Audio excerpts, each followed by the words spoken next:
How Tien turns ordinary into extraordinary. As we continue our watch through of Dragon Ball for the first time, we have finally reached the Tien Shinhan saga. So my experience with Tien is almost exclusive to Dragon Ball fighters. I chose Goku, Cell, and Tien being my final selection of the three, usually being the character I needed to get behind certain blocks and anchor the rest of the team. There's something incredibly satisfying about watching him rapidly jab through his enemies, so when he finally showed up in Dragon Ball, I was amped to see how this character translates into the show. To find that he was someone committing fraud against townsfolk for some money, it was going to be interesting to see what they do with this character. Considering this entire next saga was named after him, I knew I was ready to unlock the secrets of Tien. And I know I say this again and again, but this might be my new favorite arc. In fact, Tien could be my new favorite character, from all the feats that he produces in the saga to how he's a threat to everyone he encounters, but also how we see the character change from a scammer to a true part of the team, one that you end up rooting for towards the end. Dragon Ball really does get better the more you watch it. This is the 22nd World Martial Arts Tournament and there's so much to love. But before I get into it, please be sure to hit that like button and subscribe for more Dragon Ball content. I've been looking forward to fighting you.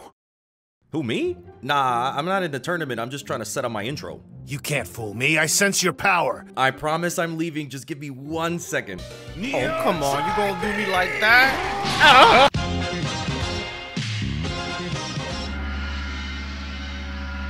It has been 3 years since all of our heroes were in the same spot. Everyone's looking well rested and eager to show off their stuff in the tournament. For this video, I'm going to be going match by match, giving my thoughts on each. There's so many top tier moments throughout the season that I had to mention, sprinkled in with that juicy layer of drama that keeps pulling me back in. Starting with the preliminaries. I know this is supposed to be filler until we get into the top 8, and it was honestly a treat to see how everyone makes their way through the bracket. It's honestly just them flexing on their opponents for the most part, pretty disrespectfully if you ask me.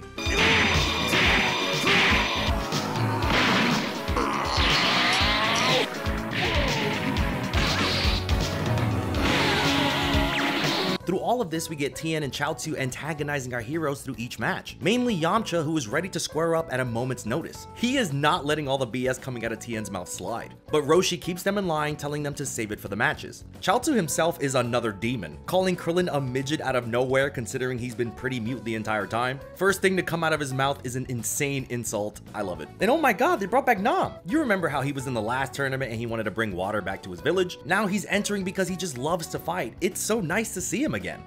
Nam! Introduce Nam for him to get smoked and set up Tien, really putting that feeling of revenge into the viewer's perspective. I will say a lot of the strengths for this season are the small callbacks to older episodes. There are tons of plot points that get built on that were introduced before, and either get more lore or just a few extra scenes to help fill them out.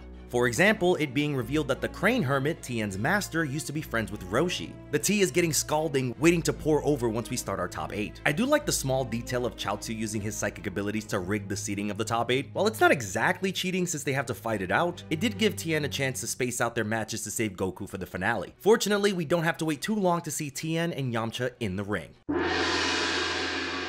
While these two were throwing the most insults at each other, the real fear comes into play whenever Goku respects his opponent. Strictly from a fighting standpoint, Goku knows that Tien wasn't gonna be easy. The reason I like these tournament arcs so much is because of the animation. You can tell they put a lot of effort and time into these as both are putting their whole backs into the fight. It's a visual treat that makes them feel evenly matched. Like, look at the movement when Yamcha uses his Wolf Fang fist. I was in awe. It's looking like Yamcha's got this in the bag, but Tien is just full of surprises. This entire slew of episodes is just him showing off new trick after trick, including this defensive move that leaves Yamcha running out of options. Yamcha, while pressed, does something that happens a lot during this arc, but each time it appears different than the last. Yamcha starts charging a Kamehameha wave, Goku and Roshi's signature move. Even Roshi's like, damn, you should not be using that right now. But Yamcha locks it in and sends the blast flying, only for Tien to reflect it right back where it came from. The shot of the crowd being blown back from that reflection was it for me. I knew everyone in this tournament is out for that W no matter the cost. Although the wave leaves Yamcha wide open for Tien to send him back into the earth. Looking like he already won the match, Tien takes it a step farther by landing on Yamcha's leg, breaking it in the process. No need to do that but to flex on him for all that nonsense he was talking earlier. Yamcha, now out of the tournament, will spend the rest of it in a hospital bed, eliminated. This is only the beginning of Tien's warpath. Another thing I really enjoyed about this tournament is the pacing. It really feels like a roller coaster, where you get an episode full of action and lore pushing our characters forward, but you also get calmer episodes while full of action or more so focused on telling a funny story, like Jackie Chun versus the Wolfman, a character that is now frozen as a wolf because Roshi ended up destroying the moon in an older episode. making it impossible for him to turn back. Wolfman isn't even here for the glory, he just wants to get his revenge on Jackie, to the point of getting eliminated for bringing out a knife. To solve this issue, Jackie calls Krillin into the arena to help with this problem by hypnotizing the Wolfman into believing that Krillin's dome piece is actually the moon. Funny enough, this actually works and the wolf turns back into a man. Krillin cannot catch a break for being bald at all. So excited to be back to normal, Man leaves the tournament and Jackie Chun is declared the winner. I'm often reminded how silly this show can get. I love it. The second of Master Shen's pupils, Chaozu, is against Baldy McMoonboy. Right as the match starts, Chaozu reveals that he can fly. I like how he's moving around as if someone is using a mouse cursor to just drag him about. Krillin, getting cooked, learns that he can get around Chaozu using mind games. Considering the small child cannot tell his lefts from his rights, what an interesting way to counter him. I appreciate Krillin for that one. Chaozu, having enough, returns back into the air and rains down the Dodon Ray. This moment gives Goku a flashback to Mercenary Tao, the last character we saw using this move. This is where it's revealed to Tien that Goku has actually defeated Mercenary Tao, not believing him at first, saying that the feat would be nearly impossible for him to do. It's also revealed that Mercenary Tao and Master Shen were brothers, so Shen himself is now finding out that his brother is gone by the hands of Roshi's pupil. The stakes are immediately raised as the tournament is no longer about glory, but revenge. This is when I started to sit up. Back to the match, Krillin is having a hard time keeping away from the Dodon Ray, so to counter, he ends up charging a Kamehameha wave of his own. Even Roshi thinks it's a horrible idea that could lead to Krillin's demise, but Krillin locks it in and gets behind Chaozu and hits him with a direct blast. I love the little sound it makes when he's recovering from that hit. It sounds like one of those futuristic cars from an old cartoon that has run out of gas. Chaozu, with one final trick up his sleeves, is using his psychic abilities to mess with Krillin's stomach. Making it difficult for him to move, Krillin decides to pelt him with math questions, enough to distort his focus, leaving him open for the match-winning blow. What a silly way to win the fight, but this whole match just felt like shenanigans. Overall, I'm pretty grateful that Krillin came out victorious and advanced to the next round. This is another one of those pace breakers, considering the last episode was full of so much information, as Goku needs to fight against a world-renowned boxer known as Pamput. Although Pamput's manager tries to remove Goku out of the competition after seeing how strong he is. He does this by trying to get Goku as far away from the arena as possible so he misses his match. And this is when they finally give Launch something to do. So for the most part, she's just been here to give a few violent one-liners, not really adding much to the team for their efforts up until this very episode, where she's in hot pursuit of the men who took Goku away. The entire chase sequence is such a treat because she's finally putting in some real work. I'm glad they gave her an episode to pop off a little bit. Goku returns back to the arena and defeats Pamput after just a few hits. This was really a tournament episode disguised as a launch episode. I dig it. The winner of the last tournament versus Tien, who is on a rampage. I knew this fight was gonna be a banger, because like all of the creative things they've been doing with the Kamehameha wave, Tien is constantly pulling out new moves to our surprise. The sequence where Jackie pulls off that leg throw, the way the footage is slowed down a bit so you don't miss a moment of what happens, how he shifts his weight and gets under him to make it happen, there's something so special about seeing fights broken down like this. Jackie gets kicked into a wall after Tien's incredible read of his movements, and he does that thing where he takes off his jacket. You know, if a piece of clothing is thrown into the air, we're about to see something crazy. Bro. Another kudos to the animation team because they are beating the brakes off of each other. Blow after blow, no one giving in, tanking every hit they receive. This was the moment when I started standing and cheering like I was in the crowd myself. I do want to take a quick moment to swing back to Yamcha. Not really with how he's doing in the hospital, but rather the environment during this moment. There's something that tickles my brain about how the curtains are moving in the background. While the room is still like Yamcha, the winds of hope still blows behind him as he cheers for his friend's victory. I just thought this was a comforting moment. Back to the fight, we get to see one of Tien's signature moves, the Solar Flare. Now, I wouldn't be surprised if this move caused seizures in young children when it first came out. The way that I have to slow down the footage so I don't attempt to hurt anybody, but the Solar Flare blinds all on the screen, leaving Jackie wide open. And Jackie is able to eat that attack, but gets up and starts getting into Tien's head, talking about how he's chosen the wrong path and still has the chance to do the right thing, aiming right for his poor decision making and poking at his morals throughout the fight, beginning the transition from Tien being a foe into a potential friend. Tien, attempting to get Jackie's words out of his head, uses the Kamehameha wave, just as a way to flex, saying that he doesn't need help from anyone to get stronger. This wave was enough to show Jackie that his words did make a crack.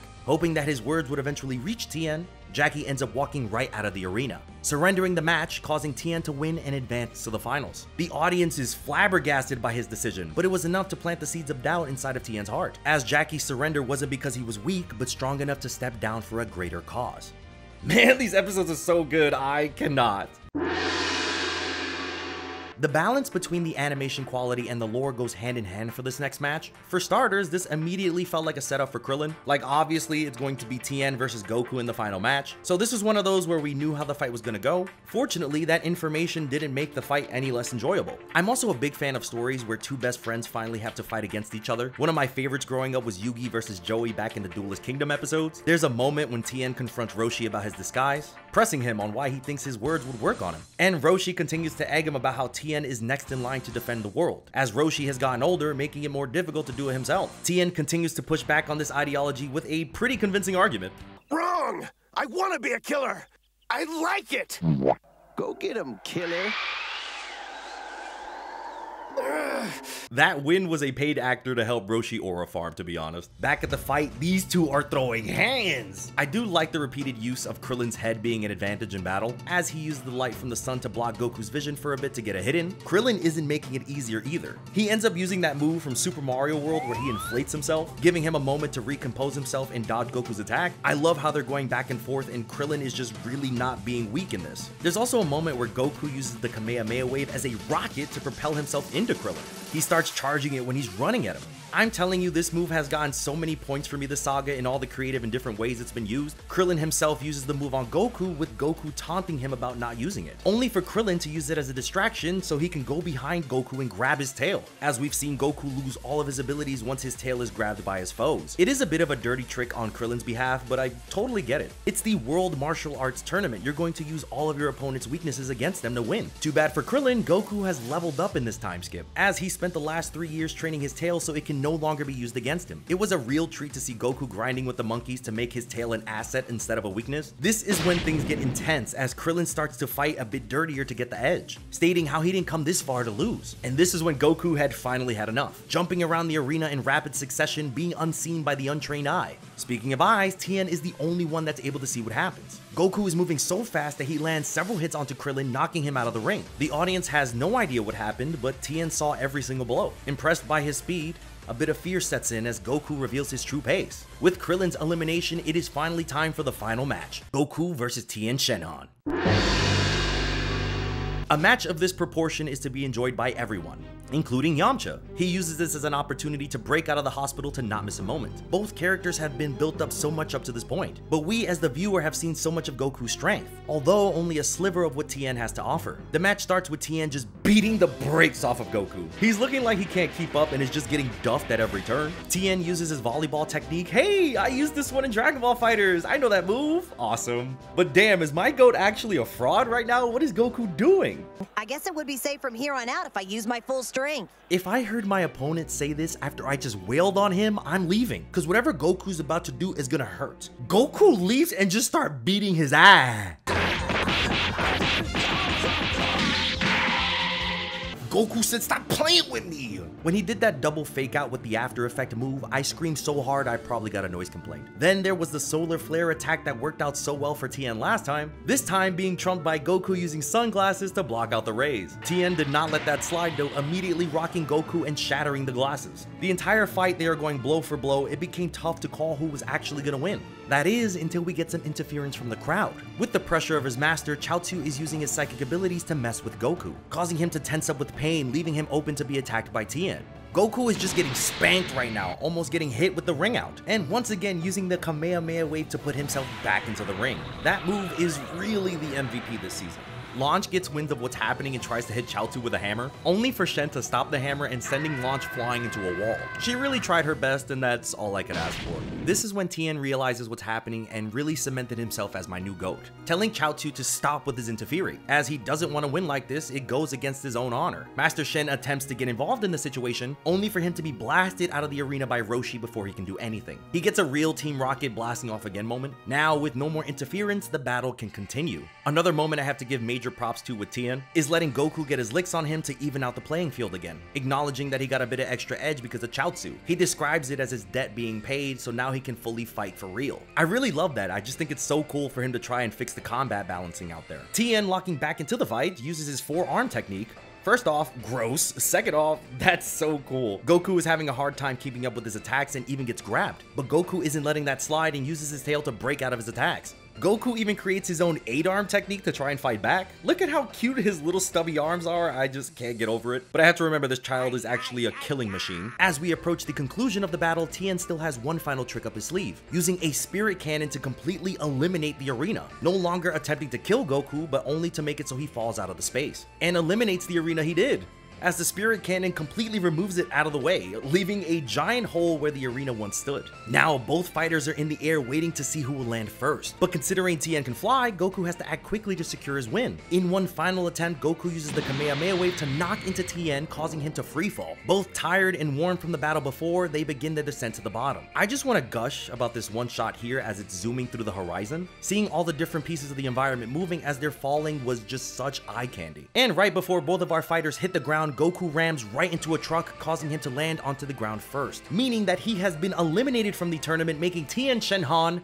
our winner. The crowd goes wild, and this is such an insane way to end it all. Everyone congratulates Tien on his victory, and Goku, while he lost, enjoyed his battle overall. Our story ends with Tien apologizing for his actions throughout the tournament, and he joins the group as they head out to a celebratory dinner. Overall, the World Martial Arts Tournament has showed me some new heights fighters can reach in the series. Even though Goku seems like the strongest, there's always someone out there who can raise the bar. So to see Goku lose and have something new to strive for was a pleasant conclusion. I'm so happy we get to see everyone enjoying their feast as we reach the end of the saga. Hey, where's Krillin? They killed my boy? No, no, no! When I tell you I was shook to my core when I saw this. Someone caught my man's lacking while he was dressed in his Sunday's best. I mean, I've always known Krillin to die in the series because of the memes and such, but this is the first actual death in the show for our heroes, and it was crazy. Immediately ending this incredibly tight saga with such a cliffhanger. Who is responsible for Krillin's death? Why would they do such a thing? For now though, we'll just have to wait and see. I hate sounding super corny when I say it, but the show really just keeps getting better and better. From a fighting tournament to a murder mystery, I'm here for all the twists and turns. I appreciate your patience for these videos. I'm excited to jump to the next saga and see how they plan to avenge my boy. Please. Thank you all so much for watching. Please be sure to comment, like, subscribe, and stay awesome.